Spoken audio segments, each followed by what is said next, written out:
Yo YouTube, what's going on? It's your boy SalvationsElite. We're back with another video, guys, and today, man, it's CoD Champs. It's the predictions video, the preview video. We're going through everything that is CoD Champs and talking about what it means, what we think, what could happen, and what you guys need to know going into the best event of the year. So obviously this is taking place in Los Angeles.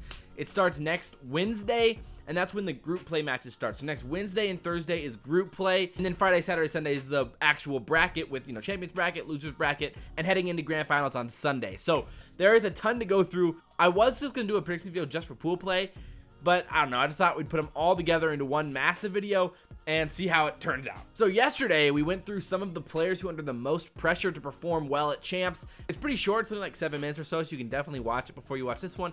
But one thing I did mention in that video was the prize pool for this one. I think we should talk about it real quick. As you guys are seeing right here, this is the breakdown of all of the cash prizes. 800K for the winners, 260 for second place, and it keeps going on the way down. So that difference between 1 and 2 is insane, and the grand finals are going to be absolutely nuts just because of that. So with that said, let's hop into the pool play right now. So these are the pools for Champs. See, we're going to go through these a little bit, and then we're going to really spend most of our time on the power rankings, the bracket play, and talk about the potential champions and outcomes of Champs in general. So out of the 8 groups, there's 4 that I really want to focus on. 3 of them are Group A, B, and C, and the other one is Group H. So let's just go in alphabetical order. Let's start at Group A. So like it is for basically all these groups, I'm not worried about the top team. I'm not worried about eUnited. The second team is the interesting one, where some of these open bracket other qualified teams could potentially sneak in, and this is one of those groups. Elevate versus the boys is going to be the match to watch in this group because the boys are a team you cannot underestimate. They're the squad with Shawnee, Bance, and Quicker, and then they have a Nasty and Chain on their team as well. They were playing really well at Miami. They looked great. I absolutely believe that they could make a run in this tournament in some way or another. I don't know how far necessarily into the bracket, but there's 100% a chance they can beat Elevate here in this group and make it out into the bracket. Like what I'm going to be highlighting in a lot of these groups, this Elevate versus the boys match is definitely one of the most interesting matches of the whole weekend, especially in group play. I'm really excited to see what can happen in that sense. But yeah, that brings us to Group B. So first of all, with GenG, I don't really have any questions with them. I think they're going to be great, and we really shouldn't have to worry about them at all. But the other 3 teams, E6, Team War, and Fuego, those are really, really interesting. I know a lot of people haven't been as confident with E6, but I'm personally pretty confident with how they can perform here. I believe in Kismet, GodRx, that they can make this happen and play well as a whole in the tournament. But as confident as I am in E6, Team War is definitely no team to underestimate. They're like legitimately really good. They finished second in the open bracket at Miami, and their team's a full team of Europeans. It's the Josh, Dave, Defrag, PD, and Vortex squad. And all of them are solid players, and they were looking really good at Miami. And I wouldn't be surprised, maybe take a series against E6. Who knows? Like, a lot of things could potentially happen in that group. As good as I feel about GenG, as good as I feel about E6, War is the team to watch out for in that group, and they can make a run into the bracket play, and I wouldn't be surprised if E6 got upset by them. So Pool C is really interesting because of units and because of Mazer. Again, this is another situation where FaZe Clan, they should be the heavy favorites in this group. I have no question that they're going to be able to advance and almost for sure win the group. But when it comes to units and when it comes to Mazer 100% can beat out units in this group, because Mazer is Spacely's open bracket team with Jet Li, with Parzillion, and then with Apox and Mosh as well. So and with Apox and Mosh as well, and they looked really good at Miami as well. I refed a few of their matches, and they were frying and like legitimately looked great.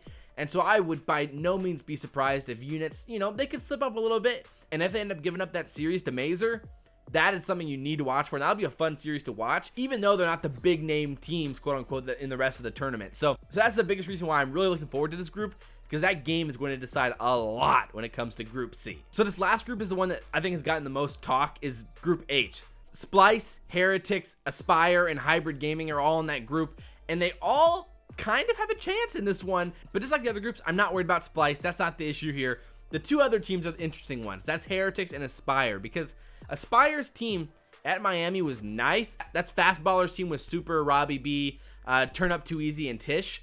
And those guys together were playing really well. I refed their match as well a few times, and as a team, they were really impressive. Super was just absolutely frying in the 2 series that I refed, and overall, it seemed like as a core, they had a really solid team. And I would not be surprised one bit if they beat Heretics and are able to get second in this group behind Splice. And so that's another game that we have to really be careful of and watch out for, because that's going to be a fun one to watch in the group play. So after briefly covering all of the pool play matches, let's finally move into the championship bracket matches. So first of all, before we even talk about the bracket itself, I just want to talk about some of the favorites in the tournament and what we can expect moving into the championship bracket and forward. So for all the tournaments, I always love looking at the numbers first and kind of getting a good idea of you know, what we need to look out for and kind of the broad general opinion of teams. So this is the top 12 betting odds for winning champs, and to me the team that sticks out the most on this list is actually Luminosity, who's at plus 700. And first of all, for OpTic to be at plus 500 and Luminosity to be at plus 700, that doesn't really make any sense to me at all. We all know how good Formal is at champs. I wouldn't be shocked to see him drop like a 1.35 this event or something like that. And we know he's going to be frying. And based off of OpTic's performance recently, Miami, the end of the Pro League, I'm not convinced OpTic has what it takes to win this event. And especially versus Luminosity, who I really believe in that roster. Even though they've got some younger guys, we saw John and Slack really start to play a lot better at Miami. Formal's going to be incredible, as he always is at champs. And Brack and Skies, I totally believe in them to play well. I don't know why they're at plus 700 here. I would definitely have them at 500 at least, tied with OpTic at 100 Thieves in the situation. But, you know, it is what it is. If you guys have cash, you guys want to put some money down, my recommendation would be on Luminosity. I do think it makes sense for eUnited, GenG to be at the top, and then probably FaZe as well. I would then have 100 Thieves slotted in above LG, above OpTic, LG, then OpTic. I definitely don't 100% agree with this list. 100 Thieves is interesting, man, because this SOG meta feels like it really did hurt them. Where before, like specifically Priesta was so dominant, by undoubtedly the best entry SOG in the game, especially with the grapple in his hand. Goodness, he's definitely still great. But it feels like some of the other teams really started to catch up a little bit after this update. Specifically, it feels like eUnited and GenG were upgraded because of the update, because of their SOGs. So for sure, my favorite going into this would be eUnited, but just barely in front of GenG. And I think those two are definitely a tier above the rest of the field right now. If it came down to it, I had to put money down on a team. I think I put it on GenG. As a squad, we did the Learn from the Pros from them just a few weeks ago, and that was one of my favorite Learn from the Pros we've ever done. So quick plug, if you haven't watched it, you should definitely go watch it, because we talked about a lot of really good stuff that they do in hardpoint, and they're incredibly good as a squad, and they play together better than anybody else in the league. FaZe 100% has a chance to win this. Of course, all those teams at the top do. I think the one team that a lot of people want to talk about, and like specifically looking on that list, Splice is 1,400 favorites. Like that is... So they're 2 times less likely to win than Reciprocity or LG, apparently, which I think is a little bit rough for them. You look at that roster, you see Huke, you see Temp, and you see competent players around them that can definitely be successful. You know, they made that roster change with Huke just before Miami. They may have came in a little bit slow there. They didn't have those warm-up games like LG did. So it's like, I personally think that Splice could come out and finish top 3. I wouldn't be surprised at all if they finish top 3 with the talent that they have, the ability that they have as a team, almost a whole month more of practice after Miami. They're the type of team that just needs to get into a groove in group play, and then they're just going to start frying in the championship bracket and they somehow end up winning or something like that. That's how it would go. Like, I think if they get off to a hot start in group play, they go 3-0, they're going to be incredibly dangerous in the winners bracket. So they're definitely my dark horse outside the top 6 favorites pick to win it all. I think that's a pretty common one though. And definitely Evil Geniuses should be the other team you have to pay attention to. Had a lot of players on their team who have had a lot of success in their careers, and they're gonna be really interesting to watch to see how they perform, because they shouldn't have a problem getting out of their group with Carnage Gaming and Train Hard. OpTic's in their group as well, obviously, so they should go 2-1 and make it out of that group. But you know, you never know with the tiebreakers just how OpTic got screwed out of the championship bracket last year. But I don't expect that to happen to EG in the group play. So if you look at the brackets here, put the bracket on one side and the pools on the other side for a little bit here, so you guys can kind of visualize what we're looking at. Based off these brackets, there's a very likely chance we get an eUnited versus OpTic winners round 2 match. There's a very likely chance we get a FaZe versus 100 Thieves winners round 2 match. And then there will probably be like a GenG versus EG or GenG versus Splice situation. And then similarly, there could be an LG versus Reciprocity type situation, winners round 2 as well. So those are all potential matches in winners round 2.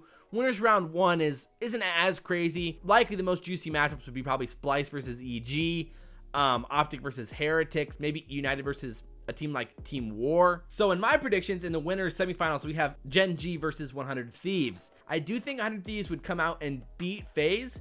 I think it's just the whole motivation factor, all right? So at Miami, 100 Thieves is looking towards the future. 100 Thieves in the back of their mind knows all we need to do is win champs, and we're the best team of the year. We're the best. We're the GOATs out there.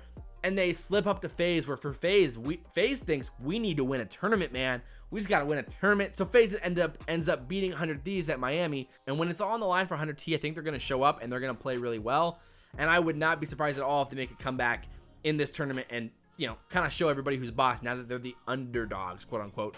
They're the 5th most likely team to win or whatever. So I have eUnited beating LG, and I have 100 Thieves beating GenG.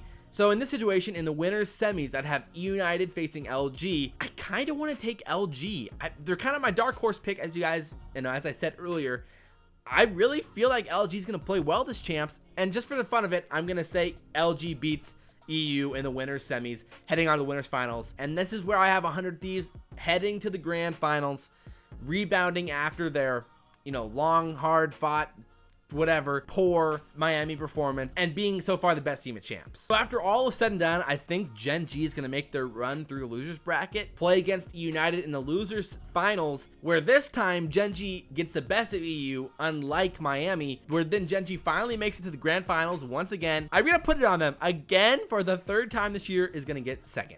So rough stuff for GenG. I really like GenG. They're one of the best teams this whole year. In this scenario, if they end up getting second again in a tournament, they would go down as the best team ever to not win a tournament in a season. I don't know. Those are my predictions. Obviously, it can go a million different ways. Don't live by this book. I'm not going to say I'm some prophet predicting everything true. There's going to be a lot that's going to go down. There's so many different variables. Pool play can end differently.